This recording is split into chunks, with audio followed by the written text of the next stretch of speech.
Assalamualaikum warahmatullahi wabarakatuh. Anak-anak, bagaimana kabarnya hari ini? Mari kita belajar tentang teks eksplanasi.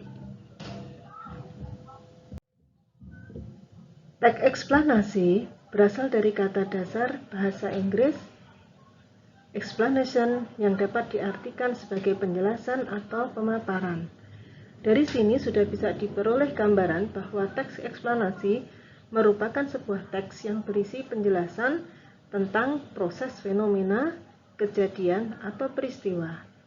Teks eksplanasi bisa berkaitan dengan kejadian alam, sosial, budaya, atau peristiwa pribadi. Contoh peristiwa dalam kehidupan sehari-hari, peristiwa alam seperti hujan, banjir, tsunami, kebakaran, dan lain-lain.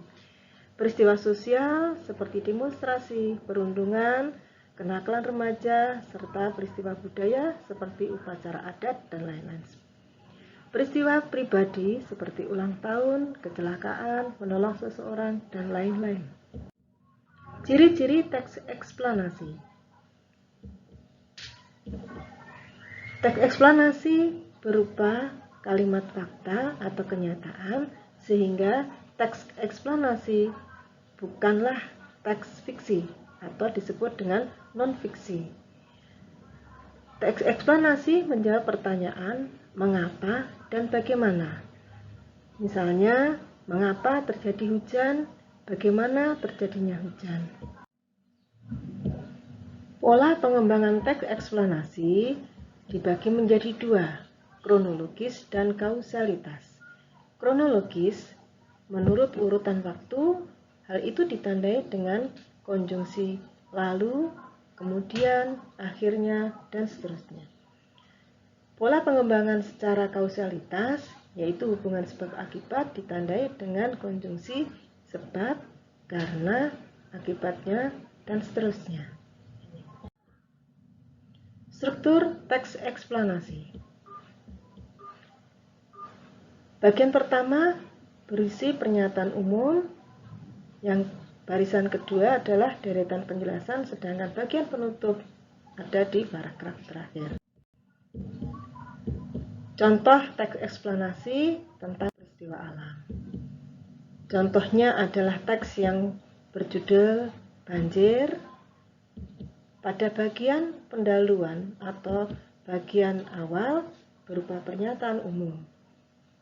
Hampir semua orang telah mengenal apa itu banjir. Fenomena alam satu ini seolah menjadi langganan beberapa wilayah di Indonesia ketika memasuki musim penghujan. Dalam tinjauan ilmiah, banjir merupakan suatu fenomena alam yang berupa naiknya air di daratan hingga menutupi sebagian hingga seluruh wilayah tersebut. Pada dasarnya, banjir adalah bagian dari siklus hidrologi yang berlangsung di bumi ini secara ilmiah. Bagian kedua yaitu bagian penjelasan.